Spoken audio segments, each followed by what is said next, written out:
तमाम शिक्षक बंधुओं को असत्य पर सत्य की जीत की दिवस यानी विजयादशमी के शुभ अवसर पर आप सभी को हमारी ओर से ढेर सारी शुभकामनाएं और बधाइयाँ। दोस्तों, आपका दोस्त एस के चौधरी आज की तिथि में आप सभी के बीच हाजिर है। शिक्षा विभाग के असत्य नीति पर शिक्षकों के सत्य की जीत की प्रण को लेकर जो आज की तारीख में बिहार के तमाम कोटियों के शिक्षकों को ये प्रण लेना चाहिए कि शिक्षा विभाग ने अपने असत्य नीति के तहत बिहार के तमाम कोटियों के शिक्षकों को जिस तरह से अपमानित किया है, प्रताड़ित किया है, इसका एक एक बदला इसी विजयादशमी के शुभ अवसर से प्रारंभ करेंगे। दोस्तों, आज का यह वीडियो काफ़ी खास होने वाला है क्योंकि आज की तारीख में हम बताएंगे कि शिक्षा विभाग ने पहले तो जो कुछ भी किया वो तो किया ही, शिक्षकों को जितना प्रताड़ित करना था प्रताड़ित किया ही, लेकिन वर्तमान में शिक्षकों का पदस्थापन और घर विहीन किया जाना, उनकी नीति क्या है, उन्होंने कौन कौन सी चालें चली है, इन तमाम बिंदुओं पर इससे पहले कि हम चर्चा करें, अगर आपने अभी तक हमारे इस चैनल सुसत्य वचन को सब्सक्राइब नहीं किए हैं तो कृपया अभी सब्सक्राइब कर लेंगे। दोस्तों, आप सभी को मालूम होगा कि लगभग 1 वर्षों से बिहार के तमाम शिक्षक जूझते आ रहे हैं। बिहार के शिक्षकों की जिंदगी बेहाल करके छोड़ दी है शिक्षा विभाग ने, और इन दिनों वर्तमान में तमाम कोटियों के शिक्षकों के स्थानांतरण एवं पदस्थापन नीति एक मुद्दा बन गया है।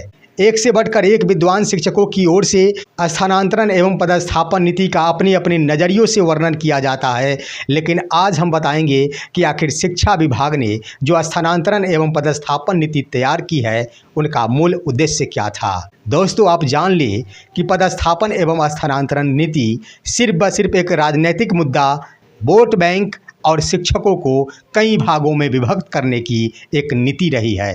आप गौर करेंगे तो आपको स्पष्ट हो जाएगा कि शिक्षा विभाग ने कितनी बड़ी राजनीति खेल खेली है स्थानांतरण एवं पदस्थापन पॉलिसी के आधार पर। आप देख लिए होंगे दोस्तों कि स्थानांतरण एवं पदस्थापन नीति के आधार पर शिक्षकों को कुल 4 वर्गों में विभक्त किया गया है, यानी शिक्षकों को 4 वर्गों में बांट दिया गया है, जो वर्षों से शिक्षा विभाग और बिहार सरकार की नीति रही थी कि शिक्षकों को आपस में विभक्त कर दो, शिक्षकों पर राज करो, शिक्षा विभाग चाहे चौपट हो जाए या फिर बच्चों का भविष्य खराब हो जाए, बिहार सरकार को सिर्फ व सिर्फ राजनैतिक आकांक्षाओं की पूर्ति चाहिए।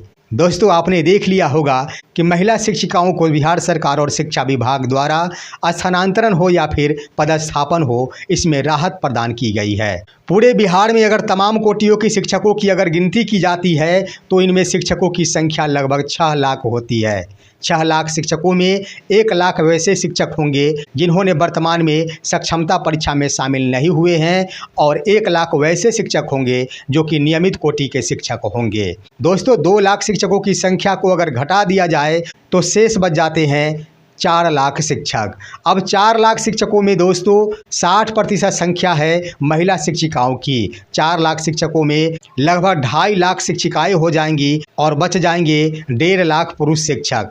इन 1.5 लाख पुरुष शिक्षकों में वैसे भी ढेर सारे पुरुष शिक्षक होंगे जो कि पति पत्नी के रूप में शिक्षक होंगे, उन्हें भी पदस्थापन में राहत प्रदान की गई है। वैसे भी पुरुष शिक्षक होंगे जो कि दिव्यांग कोटि में शामिल होंगे, उन्हें भी राहत प्रदान की गई है। वैसे भी पुरुष शिक्षक होंगे जो असाध्य रोग से पीड़ित है या फिर जिनके बच्चे या फिर पत्नी असाध्य रोग से पीड़ित है, उन्हें भी राहत प्रदान की गई है। तो इस तरह से 40% शिक्षक बचते हैं, जिसमें से अगर 10% शिक्षकों की संख्या को काट दिया जाए तो बच जाएंगे 30% पुरुष शिक्षक, और 4 लाख शिक्षकों में 30% होते हैं 1,20,000 शिक्षक, यानी कुल मिलाकर 1,20,000 ही शेष शिक्षक बच जाते हैं जिन्हें किसी भी प्रकार का राहत प्रदान नहीं किया गया है, और इन शिक्षकों को हर हाल में अनुमंडल से बाहर जाने के लिए शिक्षा विभाग ने नीति तैयार कर ली है।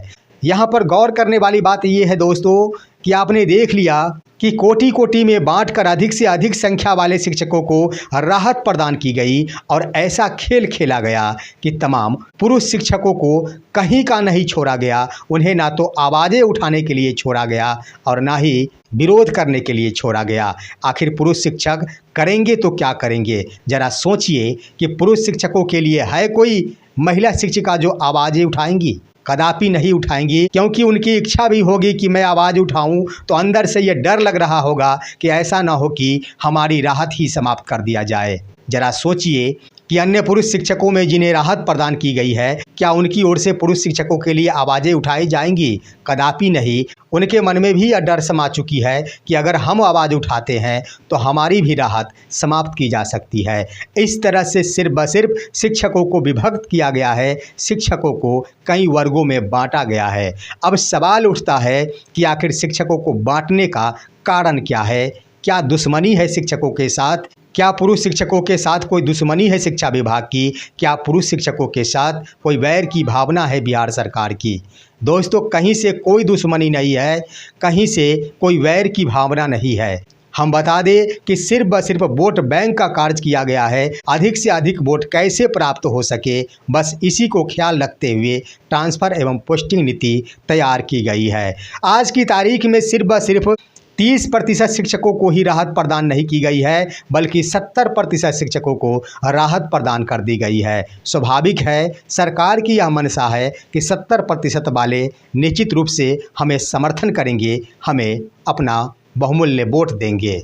और रही बात महिला शिक्षिकाओं की, तो एक बार फिर से बिहार सरकार ने वही नीति का पालन किया है जिस नीति के तहत नीतीश कुमार के द्वारा बिहार में शराबबंदी की गई थी। तमाम महिलाओं का समर्थन मिला था, जिनके बदौलत नीतीश कुमार सत्ता पर काबिज रहे हैं। भले ही शराब हर घर में उपलब्ध हो जा रहे हो, भले ही शराब हर चौक चौराहे पर मिल जा रहे हो, भले ही शराब एक के बदले 4 रुपए में प्राप्त हो रहे हो, बस वही नीति लागू की गई है कि महिला शिक्षिकाओं को अगर राहत प्रदान कर दिया जाता है तो इनका समर्थन हमें प्राप्त हो जाएगा। और दूसरी बड़ी बात कि इनकी ओर से कोई आवाज़ें भी नहीं उठाई जाएगी। दोस्तों, बातें यहीं पर समाप्त नहीं होती।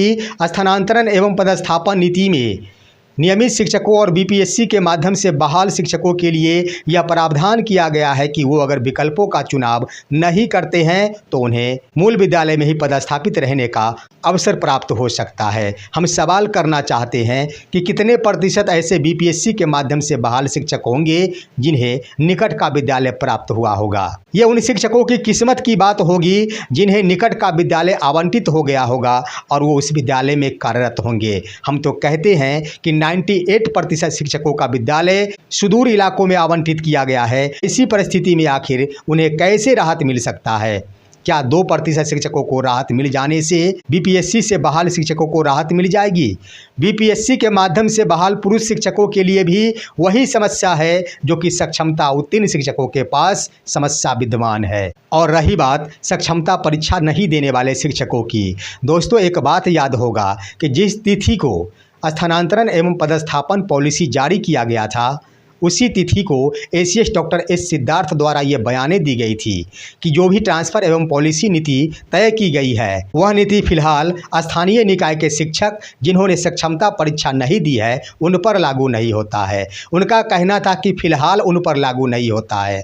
वास्तव में हम कहना चाहेंगे और हो सकता है कि शिक्षा विभाग यही भी करेगी कि शिक्षा विभाग नियोजन इकाई को भंग कर इसे प्रमोट कर देगी। जहां कि वर्तमान में अभी प्रखंड शिक्षकों का नियोजन इकाई प्रखंड स्तर पर बनाया गया है, इसे भंग करते हुए जिला स्तर पर बना दिया जाए। और ऐसा होना भी संभव प्रतीत होता है क्योंकि स्थानांतरण एवं पदस्थापन नीति जो भी तैयार की गई है उसका अध्यक्ष जिलाधिकारी को बनाया गया है। और जो ही तमाम नियोजित शिक्षक जो कि सक्षमता परीक्षा में शामिल नहीं हुए हैं उनके नियोजन इकाई को भंग कर उसका भी अध्यक्ष अगर जिलाधिकारी को बना दिया जाता है, उस तिथि को सक्षमता परीक्षा नहीं देने वाले शिक्षक भी अपने आप को सुरक्षित नहीं रख पाएंगे और उसी जगह पर उनका भी ट्रांसफ़र किया जा सकता है जिन जगहों पर सक्षमता उत्तीर्ण शिक्षकों का पदस्थापन हो रहा है। तो इस तरह से बिहार सरकार ने किसी भी कोटि को सुरक्षित नहीं रखा है, किसी भी कोटि के पुरुष शिक्षकों को शांतिमय जीवन जीने के लिए सुरक्षित नहीं छोड़ा है। उनका अगर काम रहा है तो सिर्फ ब सिर्फ राजनीतिक दृष्टिकोण को स्थापित करना और किस तरह से अधिक वोटों की प्राप्ति हो, बस वही नीति लागू करना। दोस्तों, शिक्षा जगत के लिए इससे बड़ी कोई दुर्भाग्य की बातें नहीं हो सकती जब शिक्षा जगत में ही ये पाठ्य पढ़ाई जाती है कि हमेशा मिलकर रहो, मिलकर साथ चलो, किसी को भी मत बांटो, आपस में कभी मत बंटो, आपस में कभी भी किसी को नहीं बांटो। एक तरफ जहां नैतिक शिक्षा दी जाती है वहीं दूसरी तरफ शिक्षा विभाग द्वारा ही शिक्षकों को कई वर्गों में बांटा जाता है। आखिर क्या होगा बिहार के शिक्षा जगत का, जरा सोचिए दोस्तों। और हम अपने इस वीडियो के माध्यम से यह कहना चाहते हैं कि जिस तरह से शिक्षा विभाग शिक्षकों को कई गुटों में बांट रही है, कई वर्गों में विभक्त कर रही है, क्या बिहार के तमाम शिक्षक भी विद्यालय में छात्रों को कई गुटों में बांट दे, कई वर्गों में बांट दे? क्या शिक्षा का स्तर ऊंचाइयों को प्राप्त कर सकेगा या फिर बिहार की शिक्षा धरातल में समा जाएगी? कम से कम इन बातों पर जरूर विचार करना चाहिए था शिक्षा विभाग को और बिहार सरकार को। जरा सोचिए कि विद्यालय में अगर छात्रों को अलग विभक्त कर दिया जाए, छात्राओं को अलग विभक्त कर दिया जाए और इस आधार पर उन्हें शिक्षा प्रदान किया जाए तो क्या एक समान शिक्षा मिल पाएगी? जरा सोचिए कि छात्रों को कई कोटियों में बांट दिया जाए, दिव्यांग छात्रों को अलग कोटि में रख दिया जाए, आर्थिक रूप से कमजोर छात्रों को अलग कोटि में बांट दिया जाए, उसके बाद शिक्षकों की ओर से अगर शिक्षा प्रदान किया जाए तो क्या उचित शिक्षा मिल पाएगी? शिक्षा विभाग अपनी आंखों पर काली पट्टी बांधकर जो नीति तैयार कर रही है, शिक्षा विभाग को अगर लगता है कि हमारी इस नीति को बिहार के एक भी शिक्षक नहीं देख रहे हैं तो वो उनकी भूल है। शिक्षक ही वो चीज़ है जो बड़े बड़े IAS को पैदा करते हैं, जो बड़े बड़े पदाधिकारी को पैदा करते हैं, और वही बिहार की शिक्षा जगत उन्हीं शिक्षकों को मूर्ख बनाने पर तुली है। निश्चित रूप से आज विजयादशमी के इस शुभ अवसर पर बिहार के शिक्षा विभाग की आंखें खुलनी चाहिए। अगर स्वयं वो अपनी आंखें नहीं खोलती है तो मजबूरन उनको अपनी आंखें खोलनी पड़ेगी और शिक्षकों को कई वर्गों में विभक्त करने की यह परंपरा को समाप्त करते हुए एक साथ एक समान सभी को राहत प्रदान करने की नीति अपनानी होगी। अन्यथा